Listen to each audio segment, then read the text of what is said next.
What's going on, guys? Welcome to or back to my channel if you're one of the 416 awesome people already subscribed. And guys, it is no secret that Kingdom Hearts 3 is by far my most anticipated game being released within 2018. But it's definitely not the only game set to release this year that I am excited for. And with that said, I really want to try to bring more variety to my channel, not only to show you guys I'm not a robot who only likes to talk about and play Final Fantasy or Kingdom Hearts, but because there were so many amazing titles that have come out since the time or around the time that I initially started my channel, and I really wish I had talked about them, because not only would it have provided more content for the channel, but it would have been my way to show my love and appreciation for those titles that so much deserve it. I don't want to make that same mistake again this year because there are so many great titles aside from just Kingdom Hearts 3 set to release within 2018, and so to share that love with some of those games, I want to give you guys my top 5 most anticipated games coming out this year. But before I do, I just want to say that these games aren't in any specific order, and if our lists don't match up, that is okay, because I am only giving a list of 5 games. It does not even scratch the surface on how many great games are coming out, and even if a title isn't on this list, it doesn't mean I'm not excited for it. So make sure you guys leave the games you're most excited for in the comment section below, and without further ado, let's go. Kicking off this list is the PlayStation exclusive God of War, which comes out this Friday on April 20th. And I had to include this title because as this game approaches, my excitement only grows and grows, and it has definitely become one of my most anticipated games over the last few years. I love the God of War series, and seeing it come back and continue the story all while breathing new life into the series with the Norse mythos this time around has me both really excited for the game and the future of the series. I'm also really excited for the father-son dynamic plot that they're aiming for, because it's not something that we see a whole lot of in gaming, and when done right, it always makes for a great story. And in the case of Kratos and Atreus, I cannot wait to get my hands on the game and see how the devs handle the plot here, because it's no secret that Kratos, for lack of better words, is a colossal-sized Cerberus dick, and I really look forward to seeing how his relationship with Atreus contrasts with that side of himself throughout the game, and to see how he handles being a father again after everything he'd done in the past. Everything that they have shown us, from the story to the gameplay and the graphics, everything has me very much exhilarated, and I know a lot of people say it's too different from the rest of the games, but I have to say I am actually happy to see that a series that has seen very little change over the years actually embrace change, and if the reviews that have come out this last week have any merit, then I'd say it was a great decision. So guys, with that said, not only did I decide I'm going to get this game on launch, I actually pre-ordered the limited edition PS4 Pro with it, so yeah. Needless to say, I am super hyped to play this game. Let me know if this is a title you were thinking about picking up. Next up on the list is Spyro the Reignited Trilogy, which was freshly announced for both PS4 and Xbox One just last week, and I've got to say that as far as a Spyro remaster goes, I've been hoping for this ever since the Crash remaster was announced. And once we started getting the rumors, I began growing more and more excited, just like the rest of you fans, for it, just hoping that they would oh so graciously give us just a simple remaster, simply take everything that was in the original game and make it look pretty in HD.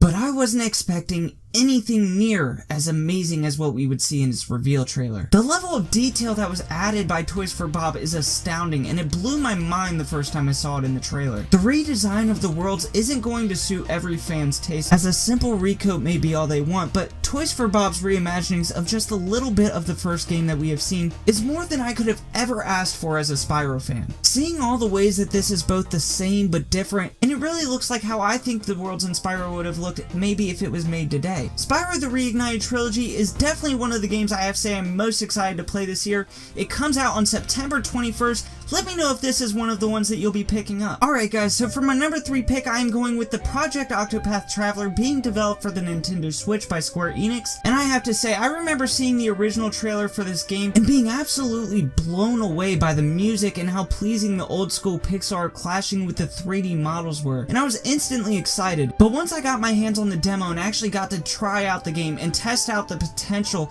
that this game had, and how much I loved the battle system and how much there was to do in just the demo, Project Octopath Traveler follows 8 different playable characters, 2 of which were available during the demo, and I was shocked by how much detail actually went into just those 2 characters, considering the fact that there was still a bunch more left. And that, as someone who really appreciates good storytelling in games, has me really excited. And I knew when I first saw this game, I knew this was a game that I needed, and I can honestly say that I have probably played more of the demo, the 2 characters in the demo, than I have some of the games that I've actually paid for. So no doubt, when the full game does release, I will be sinking many hours into all of the different characters. And as far as Project Octopath Traveler goes, it is a must-own title if you are a fan of old-school JRPGs, or even consider yourself a fan of JRPGs in general and have a Nintendo Switch. I'm not even going to ask if you guys are going to get it. It comes out on July 13th. Do your guys selves a favor if you have a Switch. Pick this title up. For my number 2 pick, I am going with a game that I am actually super surprised that I'm even excited for, and that is Detroit Become Human. I don't typically gravitate towards the idea of games heavily relying on player decision as part of the game. Usually, I don't even want to pick the speech for my characters in my games, but for some reason, it is this very aspect of Detroit Become Human that I am so excited for. Seeing all the different decisions and how each one is linked to different outcomes that affects each character, but not like in a basic sense. It seems like so much thought and work has gone into perfecting these suspenseful scenarios and the outcomes of your decisions that it would be impossible for me to play through a scenario and not instantly want to go back and see the other ways it could have happened. Especially since after everything we have seen in the trailers, Quantic Dream does not look like they are holding back with this title at all. Detroit Become Human follows 3 main characters, each of which is an android, one being Kara, who has escaped the android manufacturing facility, Marcus, who leads the android rebellion and wants to free all androids from captivity,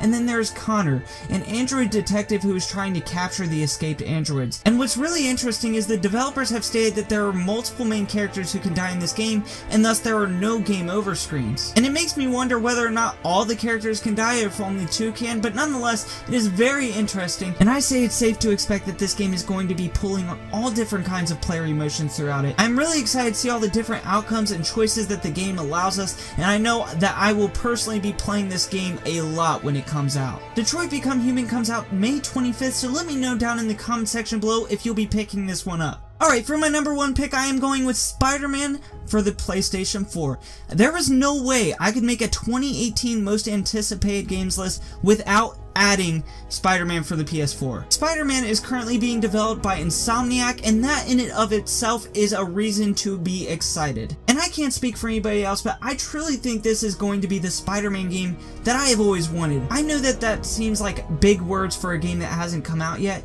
but this game looks amazing. Seeing Spider-Man on this gen's hardware and the capabilities that allows the developers is incredible. No, it is unreal. Plus, seeing that Insomniac has decided to not just focus on Spider-Man, but they have realized that what makes a great Spider-Man is a subsequently great Peter Parker story, and I'm really happy to know that that is a route that they are going to take. But forget Peter Parker for just a second, because when I saw Miles Morales, I lost it. I swear, if we get to see Peter Parker and Miles Morales fighting together, because we don't know whether or not Miles is Spider-Man yet, but if we do, I will lose it. I believe that this is the game that will honestly make what should be such an easy game of the year for me personally very difficult to decide. I am excited for a Spider-Man game that truly makes you feel like Spider-Man, and I don't only think that this is that game, I am confident that it is. Spider-Man for the PS4 comes out September 7th. I probably don't need to ask, but let me know in the comment section below if you're picking this one up. But anyways guys, that is just 5 of my most anticipated games coming out within 2018.